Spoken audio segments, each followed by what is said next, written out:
அத்தியாயம் 11. விஸ்வரூப தரிசன யோகம். விஸ்வரூபம் என்பது நெடிது பரந்த தோற்றம். கண்ணனின் அருளால் ஞானக்கண் பெறும் அர்ஜுனன் அந்த கண்ணனின் விஸ்வரூபத்தை தரிசிக்கிறான். பிறகு அர்ஜுனனே அதை விளக்கியுரைக்கிறான்.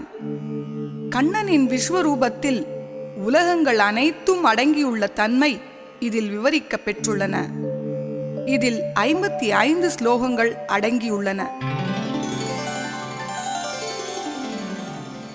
முதலில் அர்ஜுனன் கேட்கிறான், தாமரை கண்ணா, ஆத்மாவை பற்றிய உன் அற்புதமான விளக்கத்தால் என் மனமயக்கம் மறைந்து விட்டது. உன் அழிவற்ற மகிமைகள் பற்றியும் உலகின் தகைமைகள் பற்றியும் விரிவான உன் விளக்கம் கேட்டேன். அனைத்தும் உண்மையே. இப்போது உன் விஸ்வரூப வடிவத்தை காண விரும்புகின்றேன். அதை நான் காணக்கூடும் என்று நீ கருதுவாயானால் அழிவில்லாத அந்த வடிவத்தை காட்டி அருள்க. இதை கேட்ட கண்ணன், அப்படியே ஆகட்டும் அர்ஜுனா. ஆனால் உனது ஊனக்கண்ணால் அதை காண முடியாது. ஆகையால் உனக்கு ஞானக்கண் தருகிறேன். எனது யோக காட்சியைப் பார். தொகை தொகையாக பெருகும் என் வடிவங்களைப் பார். வகை வகையான வண்ணங்களுடன் ஒளிவீசி நிற்கும் என் உருவங்களைப் பார். ஆதித்யர்களையும் அஷ்ட வசுக்களையும் அஸ்வினி தேவதைகளையும் 11 ருத்ரர்களையும் 7 மருத்துக்களையும் அத்துடன் இதுவரை நீ பார்த்திராத பல அற்புதங்களையும் பார். இன்னும் உலகமெனும் அரங்கில் எந்தெந்த காட்சிகளை பார்க்க விரும்புகிறாயோ அவை அனைத்தையுமே என் மேனியிலே பார். இவ்விதம் உரைத்த கண்ணன் தன் மேலான விஸ்வரூபத்தை அர்ஜுனனுக்கு காட்டினான்.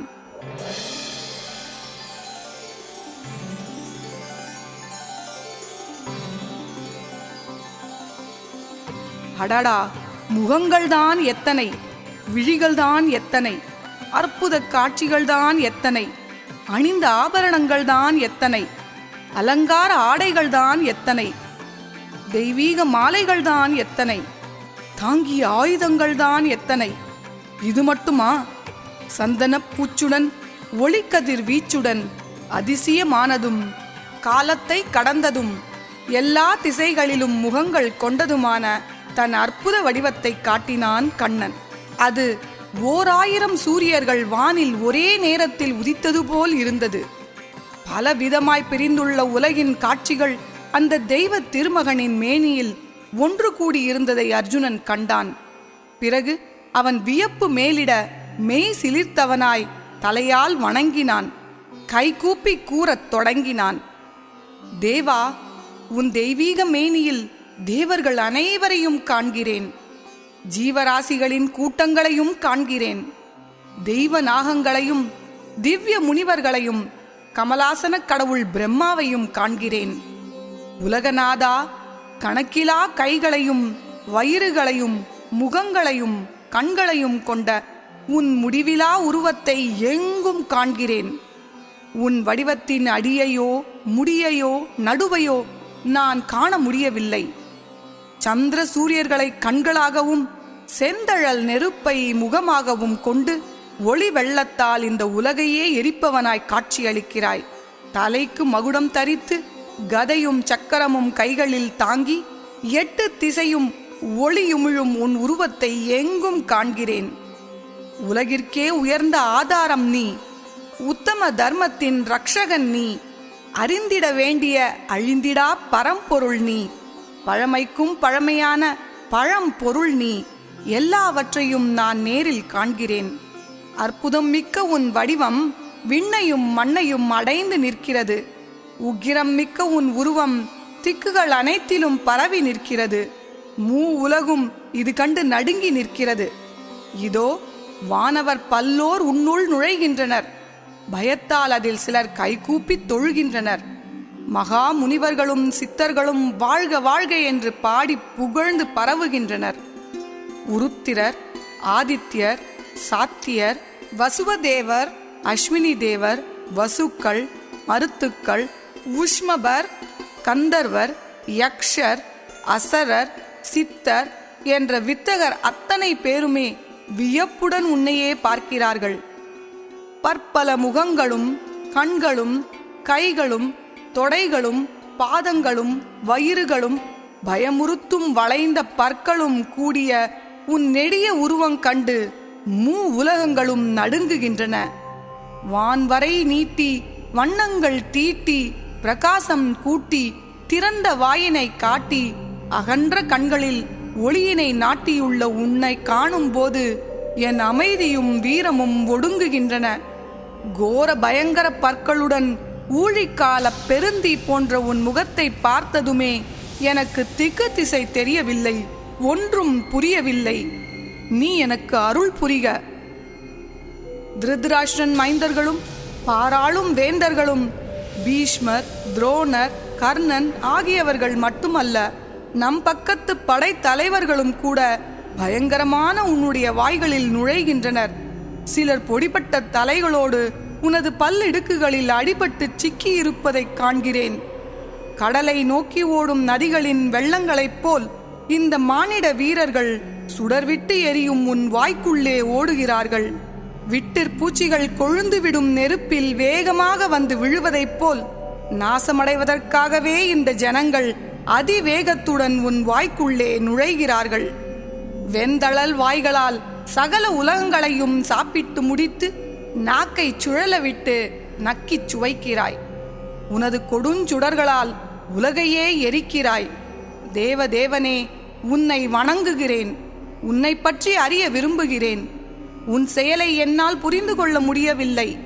பயங்கர மூர்த்தியாகிய நீ யார் என்று கூறி அருள்க. அதற்கு கண்ணன், உலகை அழிக்க வல்ல காலன் நான். அழிக்கும் இந்த காரியத்தை தான் தொடங்கியுள்ளேன். இதோ களத்திலே அணிவகுத்து நிற்கும் வீரர்கள் நீ இல்லாவிட்டாலும் அழியத்தான் போகிறார்கள்.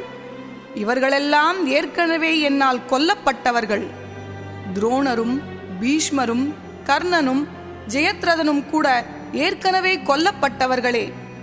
இப்போது என் பொருட்டு நீ கருவியாக மட்டும்தான் இருக்கப் போகிறாய்.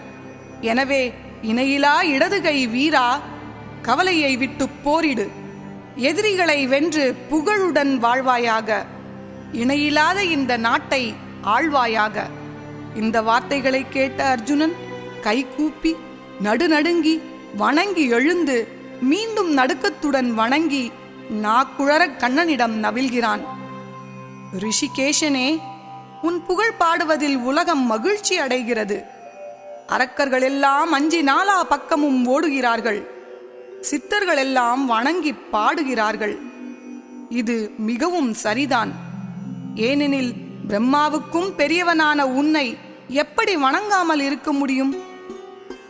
உலகிலும் உனக்கு சமமானவனே இல்லை என்றால் உயர்ந்தவன் எங்கே இருக்கப் போகிறான்? பிரபஞ்சம் அனைத்திற்கும் நீயே தந்தை, நீயே வணக்கத்துக்குரியவன்.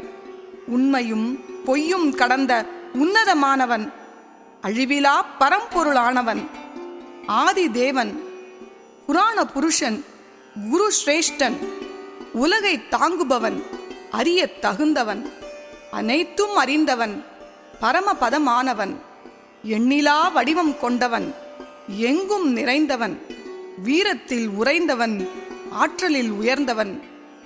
காற்றும் நீயே, காலனும் நீயே, மழையும் நீயே, மதியும் நீயே. மேலும் நீயே பிரஜாபதி, நீயே பிரம்மனின் தந்தை. உன்னை 1000 தடவையும் அதற்கு மேலும் வணங்குகிறேன். முன்புறமும் வணங்குகிறேன், பின்புறமும் வணங்குகிறேன், எல்லா பக்கங்களிலும் வணங்குகிறேன். அச்சுதா, உன் பெருமை அறியாமல் அன்பினாலும் அறியாத்தனத்தாலும் உன்னை தோழனாய் கருதி அடே கண்ணா, அடே யாதவா, அடே நண்பா என்றெல்லாம் ஏக வசனத்தில் அழைத்திருக்கிறேன். உண்ணும் போதும் உறங்கும் போதும் உவந்து விளையாடும் போதும் ஏகாந்தமாய் இருக்கும் போதும் எத்தனையோ பேர் இருக்கும் போதும் ஏளனம் செய்து உன்னை நான் அவமதித்திருந்தால் அருள் கூர்ந்து அவற்றையெல்லாம் மன்னித்தருள்க. நெடுஞ்சான் கிடையாக விழுந்து நான் கேட்டுக்கொள்கிறேன்.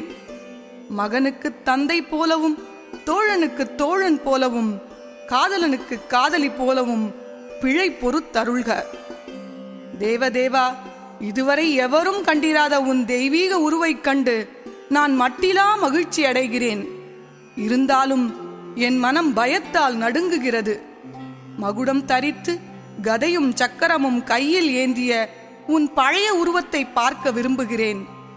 4 கைகள் கொண்ட அந்த நாயக உருவத்துடன் சேவை தர வேண்டுகிறேன்.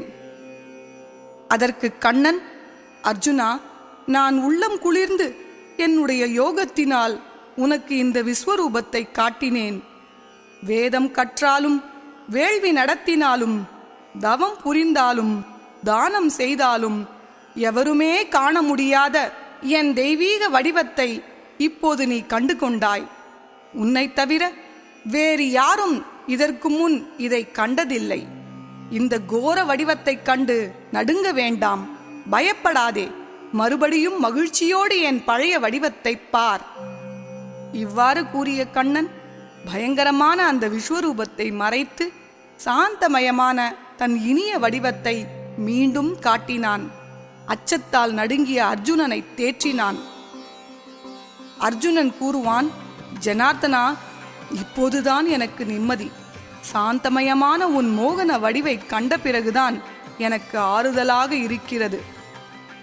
அதற்கு கண்ணன், பாண்டவா, எப்போது காண்போம் என்று ஏங்கி நிற்கும் தேவர்களும் காண முடியாத விஸ்வரூபத்தை நீ கண்டுவிட்டாய். வேதம் பயின்றும் தவம் இயற்றியும் தானம் செய்தும் காண முடியாத தெய்வீக ரூபத்தை கண்களால் உண்டுவிட்டாய். மாறாத பக்தி ஒன்றின் மூலமாகத்தான் இந்த நிலையில் என்னை காண முடியும். உள்ளபடி என்னை அறிய முடியும், அடைய முடியும். எனக்கு பலன் வேண்டாம், எல்லா உயிர்களுக்கும் நலன் வேண்டும் என்ற எண்ணத்துடன் என்னையே நினைத்தவனாய் எனக்காகவே செயல்படும் பக்தனே என்னை அடைகிறான். இத்துடன் 11ஆம் அத்தியாயம் நிறைவு பெற்றது.